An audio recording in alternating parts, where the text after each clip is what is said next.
Hey everybody, how's it going? Okay,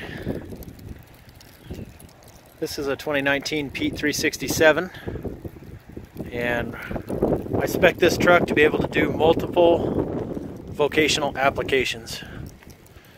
And so we put a lot of thought into building this truck so that it could be a very well-rounded truck. And so for all you upfitters and bodybuilders out there, hopefully you'll appreciate this one just a little bit.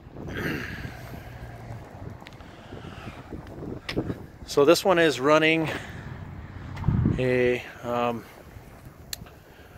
156 inch CA ratio. So that's back cab to center trunnion.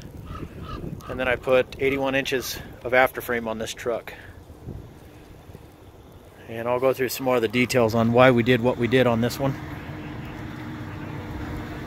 I'll start under the hood like I always do. As always, you get your stainless grille.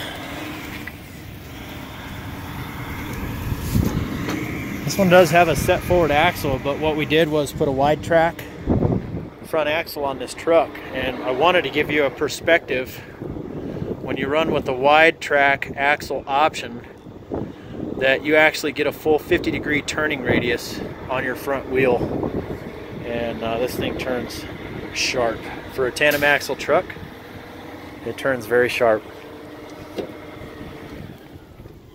So I got a lot of guys who are wanting 400, you know, anywhere between 400 and 450 horse. And so what we did on this one was we put the 500 15-liter efficiency series engine in this truck. It's a good spec on this, and as far as going from a 425 horse 12-liter Cummins up to a 15-liter, there really wasn't that much cost difference. So, you know, I thought it'd just be a good investment for anybody who wants to. And as far as resale, you know, nobody's ever going to complain about somebody having too much horsepower. So we did a heated fuel filter on this one, and I put all the remote loop kits and everything on there. Well, this one is an 1850 torque, or 1650 torque. I apologize. Got a lot going on today, so my brain is not 100%. But disc brakes on the front, which is standard on Peterbilt. And we did go with the drum brakes on the rear. So for having a set forward axle, it just allows you to have a little bit different weight distribution. So I put a 14.2 or 14.3 front. The axle is actually rated for a 14.6, but it's 14.320 because the tire is only rated for so much. So we are running Bridgestone 24.5 tires, and then I did put a 120-gallon tank on here, and there's your def tank, of course. One little mistake I made was forgetting to click a button to tell them to hide this inside the frame as opposed to outside the frame, but it's not hard to move that if it's in your way and you need to add a toolbox. We went ahead and did aluminum rims all the way around on this one here. And this one is the Peterbilt Trac suspension. And then there's an option that I put in there that you can't see, but it's an internal bumper inside the airbags. So if you're running a dump truck in this application, you can dump the airbags out on a job site if you need to, or to dump a load, and you're not going to be hitting metal on metal. So there's a rubber bumper inside there. It's a very inexpensive option, and I do recommend it. 10 3/4 frame, so it's a bigger frame. And then what I did on this truck was I brought the air lines and then all of the electrical lines so that the upfitters have easy access, and it's a very simple process to put these together. So now this truck here, if you one of our great customers, Global Underground, they have their truck sitting here beside us. They're running a 16-foot body.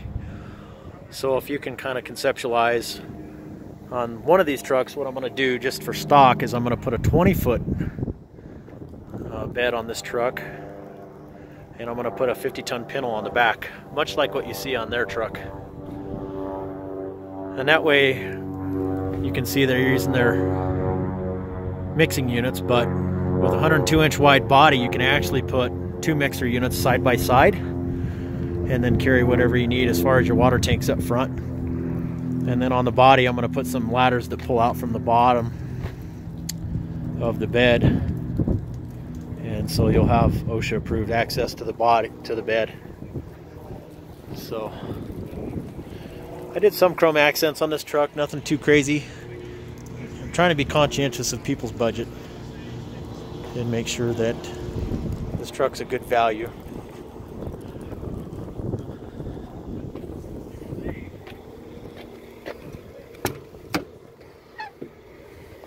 I forgot what rear end I put in this truck, so I'll put it down in the comments below in the narration. Good Peterbilt classic cab, of course. All aluminum cab. The other thing I did was I put extra switches and wiring, and you'll see a lot of that here on the back of the cab, actually tucked up underneath. And then you can see on the other side by the exhaust, additional wiring for your lights, strobes, turn signals, so that you can put those in the headache rack. Or if you build a dump body, then you can throw them up in the dump body as well. Chrome bezel gauges. We are running diff lockers on this truck. And I put a dump switch and PTO provision. Again, there's your beacon switch and some spares.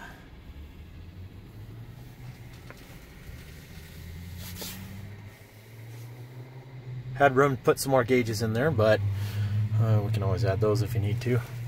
The reason for the yellow tape is this truck is brand new. We have not even sent it through the shop for PDI yet. So, of course, you got the provision for the CB ready to go.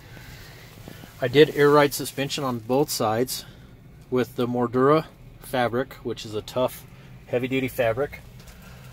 Some guys like the vinyl, but these breathe. And you know, if you're sliding across with your keys, you have less of a opportunity to damage the seat. I also did this so that if the driver's seat wears out, you can just switch it over to the driver's side from the passenger side. So there you have it, guys. 2019 Pete 367 vocational spec cab and chassis. If you like these videos, go ahead and click on the orange button in the right hand corner. Go ahead and subscribe. We'd love to have you. If you have any questions about this truck or any other trucks, feel free to give me a call. Again, my name is JW-970-518-5520. Thanks.